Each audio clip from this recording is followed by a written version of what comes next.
wa rahmatullahi wa barakatuhu. Welcome to class 8 students. We'll be learning a new lesson in English language, and that is tenses. It's basic introduction for tenses. So we all have learned in our previous classes that tenses speaks about time. So here also we learn about timings. We learn about past, present and future. How we denote these timings using certain words. Along with this, we learn additional to this simple past, simple present, simple future and different types in it. Okay, so here let's read this first three statements which are given here. I write this letter to please you. I wrote the letter in his very presence. I shall write another letter tomorrow. So what is the difference, have you noticed? In the first sentence, it's I write this letter. Second sentence, I wrote the letter.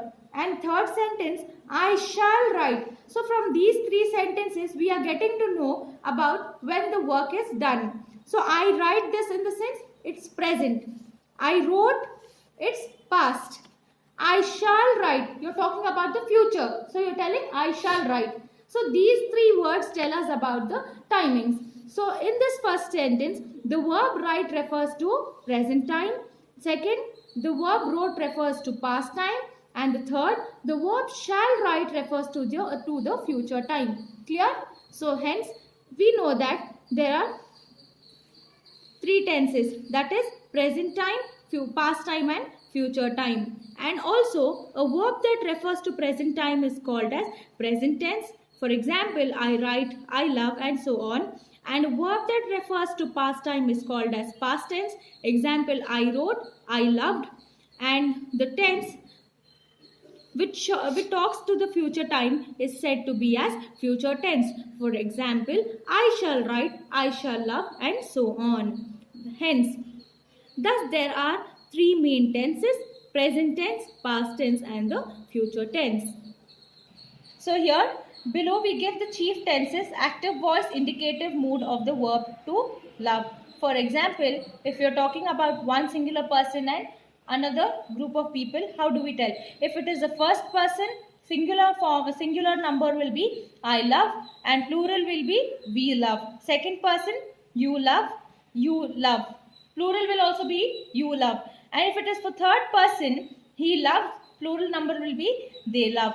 This is for present time. Now, if you are talking about past tense and the singular and plural numbers will be like this. First person, I loved. Plural people will tell we loved. Second person, similarly it goes for the past tense. And when you look into the future tense, first person, I shall or I will love. Plural, we shall or we will love. Like this. Clear? And now, we'll read these sentences and we'll get to know what is the difference. I love. This is simple present. I am loving. It is present continuous. The word loving shows that it is present continuous. And I have loved. This means present perfect. I have loved. And fourth one, I have been loving. This is present perfect continuous. Been loving shows that it is continuous. Clear? And now look, there are certain sentences points given here. You have to read this and understand what was given here. And then look into point number 215. Just as the present tense has four forms, the past tense also has the following four forms. We saw present tense has four: simple present, present continuous, present perfect continuous. Like this, there are simple past, past continuous, past perfect continuous. Example for simple past is I loved. And past continuous, was loving. This was shows that it is past. And then I had loved. This had shows that it is perfect past. And then I had been loving. This had been shows that it's past perfect continuous tense. Clear? And similarly, for future tense also has four forms. That is simple future, future continuous, future perfect continuous tense. Example, I shall or I will love. It is simple future. It's very simple to understand.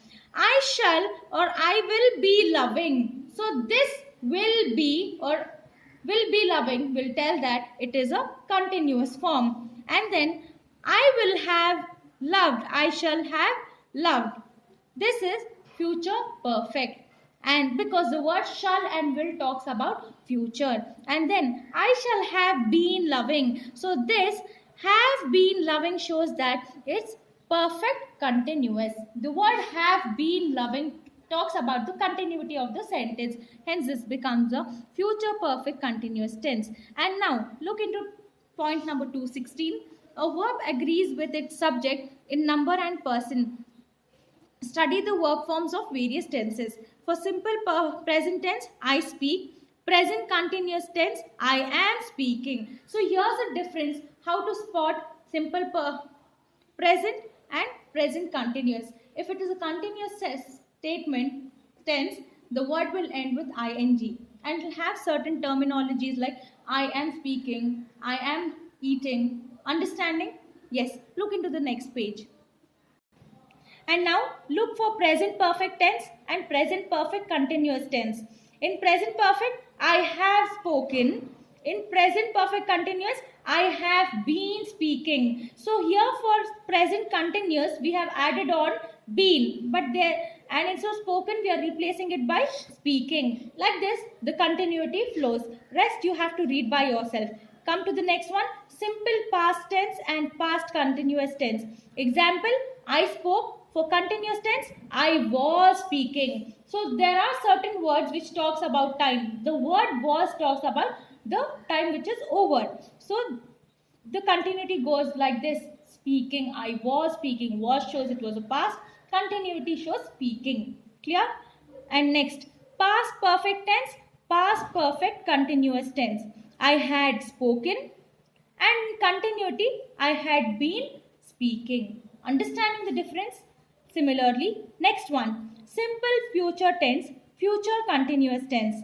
I shall or I will speak, I shall be speaking or I will be speaking. So what is the difference here? To the continuous tense we have added on be speaking. But in simple future, I will speak. Understanding? Next. Future perfect tense, future perfect continuous tense.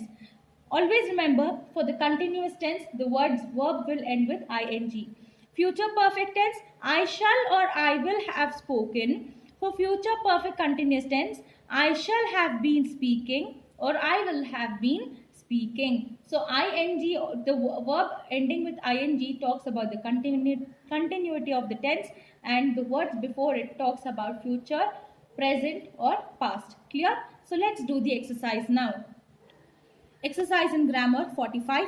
Point out the verbs in the following sentences and name their moods and tenses.